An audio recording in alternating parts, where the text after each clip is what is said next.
Friends, welcome to Biology Made Easy.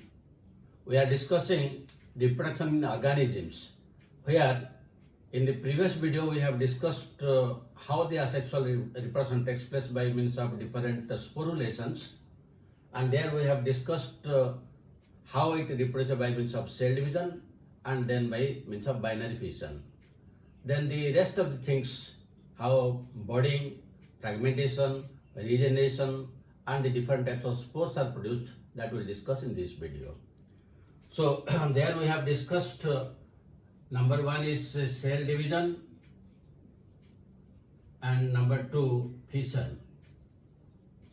Now the third one we'll discuss, this is budding. What is budding?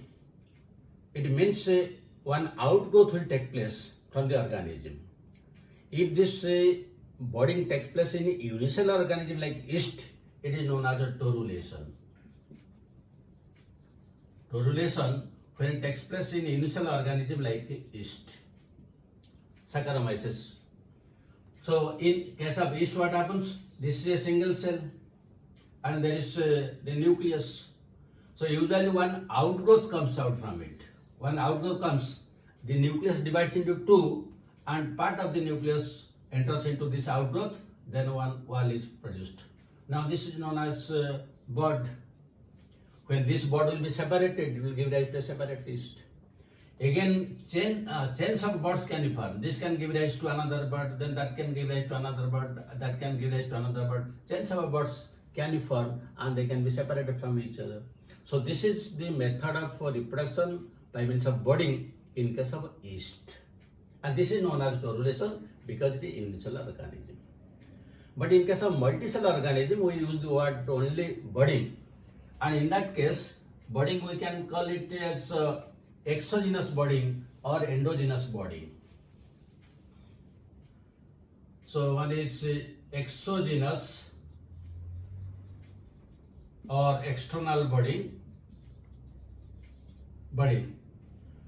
In case of exogenous or external budding, the common examples are hydra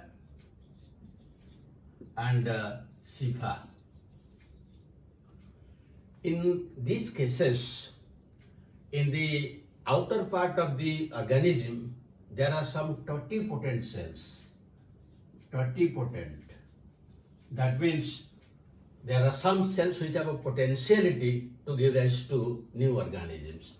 So suppose this is one hydra, then suppose here some totipotent cells are there, some totipotent cells. Then from the totipotent cells, one new hydra will come out, like this. And usually in case of hydra, this is separated. This is separated from it. But in case of Sipha, it is not separated. So this is known as exogenous or external budding, in which case the presence of totipotent cells is very important because they give rise to outgrowths.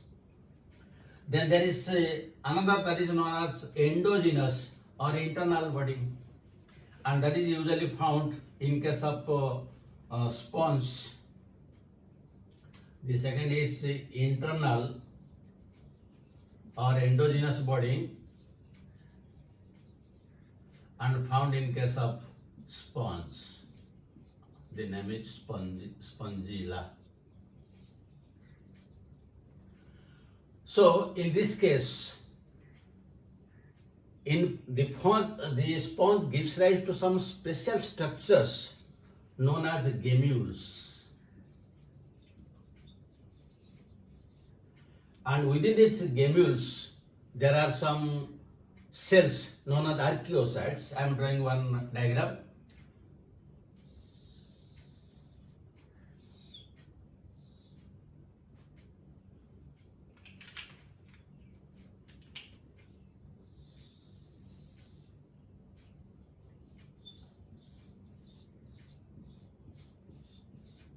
So this is the structure of the gemmule. These are known as archaeocytes. This is known as micropyle, an opening where through which the archaeocytes will be liberated. And this is the outer covering. And here you will get some structures, pointed structures. These are known as spicules. Spicules. So gemmules are some specialized structures present in sponge, where some of the cells are very totipotent. That again, totipotent word is very important. And it gives rise to archaeocytes, and there is one opening known as micropyle. You know that sponge is stationary. It cannot move. Then how its reproduction will take place?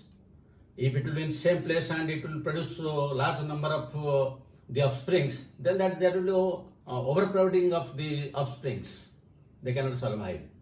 So usually it gives rise to this gemmule, and gemmule usually floats in the sea or in the water, and when favorable condition comes, it germinates to give rise to new sponges. That is why they are distributed all over the water body. So this is again budding, but it is internal budding. Then come to the next case of asexual reproduction, that is fragmentation. Fragmentation, fourth one. Fragmentation. So in case of fragmentation, what happens? Usually the organism will be divided into two. Let us take one case of Markansia. Markansia is one bryophyte, and usually it has a dorsiventral structure like this. These are the young parts and these are the old parts. When death and decay will take place in these older parts, and this will reach to the point of bifurcation. When it will reach this point, now this and these two will be separated. This is known as fragmentation. It takes place in case of Markansia. Similarly, you can get in case of planaria. Planaria also it divides into two. But when this fragmentation takes place transversely, that is also known as strobilation. Strobilation. In case of strobilation, what happens? Some of the somatic cells proliferate. Some of these somatic cells proliferate to give rise to an outgrowth, and that outgrowth is separated. That is known as strobilation. And the example of this strobilation, you can take tapeworm and jellyfish. So some of the somatic cells will proliferate to give rise to outgrowth. That outgrowth will be separated. That is known as strobilation. So this is about the fragmentation. Then the next one is regeneration. The fifth one is regeneration.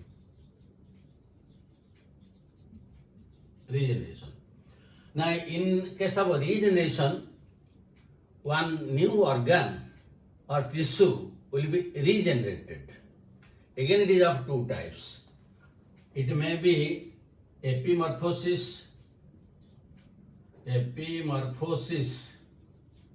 when the new limbs are regenerated.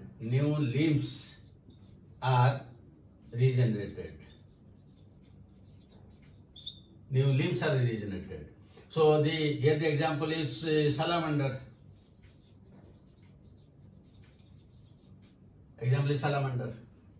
So here some of the tissues, they will give rise to an outgrowth, and the new limbs will be regenerated. If some limbs are lost, that can be regenerated, because at the base of that organ, the tissue will become totipotent. It will give rise to outgrowth, which will be converted to that limb, and the example is salamander.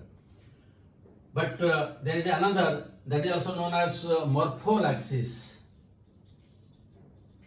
morphollaxis. Morphollaxis. Here, if there is any loss or death of tissue, then that can be regenerated. If there is a death of a particular tissue or a loss of tissue, that can be regenerated. And here the example is planaria. So these are the two types. One is epimorphosis, the other is morphollaxis. Here the limbs are regenerated, but here if the death of some tissue takes place, that can be regenerated. Two examples. Then the sixth type of asexual reproduction is sporulation.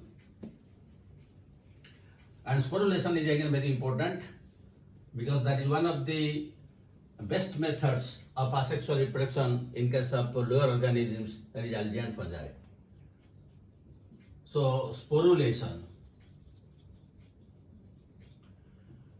In sporulation, different types of spores are produced, and they are the asexual reproductive units which can give rise to new organisms. And here we will discuss different types of spores. Number one, we can discuss zoospores. Zoospores. So zoospores are usually thin-walled and they are motile. Thin-walled motile. Suppose this is one organism. So in this organism, there will be cell division and different zoospores will be produced. And these zoospores, they will be liberated. Zoospores are produced. They are thin-walled and motile. So commonly, the example here, you can take the example of zoospore is Eulothrix and Cladophora. Both are members of the green algae. The second example, you can take the case of Aplanospore. Aplanospore is thin-walled, but non-motile. This is the only difference between the zoospore and aplanospore. These are thin-walled motile, while these are thin-walled non-motile. And these are also found in lower algae and fungi. The third type is hypnospore. Hypnospore. Again, there is one difference. The zoospore and aplanospores are thin-walled, but this is thick-walled. Thick-walled and non-motile. Thick-walled and non-motile. So this is again found in algae and fungi. Then the fourth type of the spore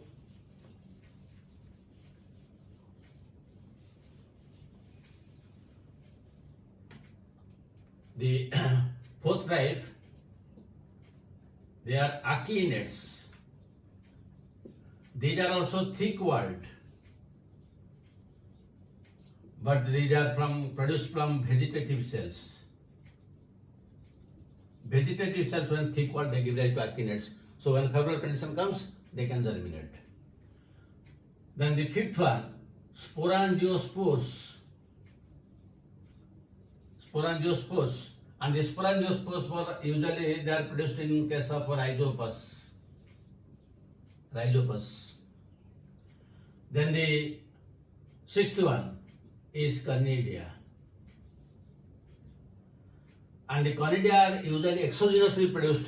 And the common example is penicillium, also aspergillus. In different organisms, the conidia are produced. Mostly they are produced in case of fungi, and penicillium is fungi. And here I will explain how the conidia are produced because the diagram is very important. This is the hypha of a penicillium. From this hypha, the erect structure which comes out, this is known as conidiophore. Now the conidiophore again branches. Now each branch is known as rami. Then each branch again divides, then this is known as metulae. Then each metulae again divides.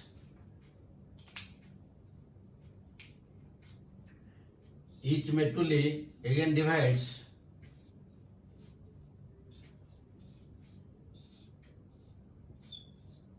and it gives rise to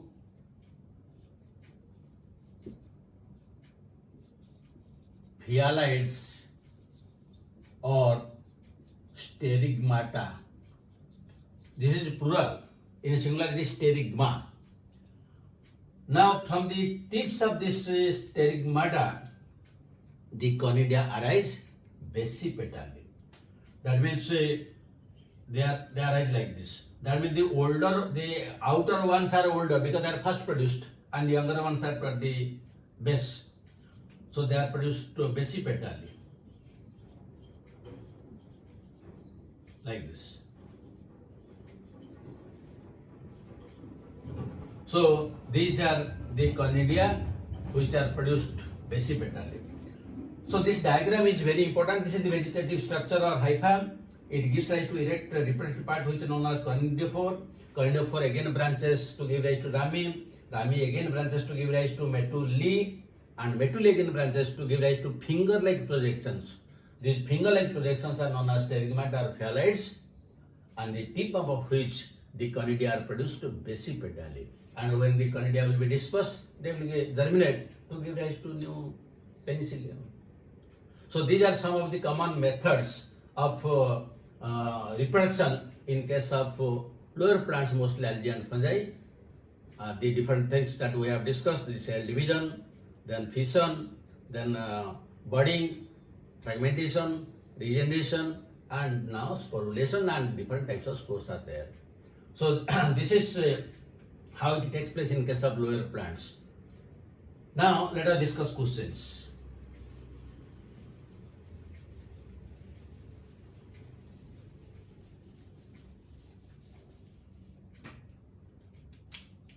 Now one question you can write: zoospores are found in A choice Rhizopus, B choice Elothrix, C choice Penicillium, and D choice, and all of the above. Then second question you can write: the sterigmata are found in A choice Chlamydomonas, then B choice you can go for the B choice here I am writing Penicillium.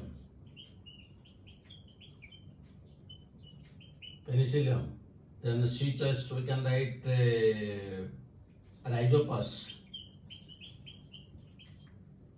and D choice none of the above.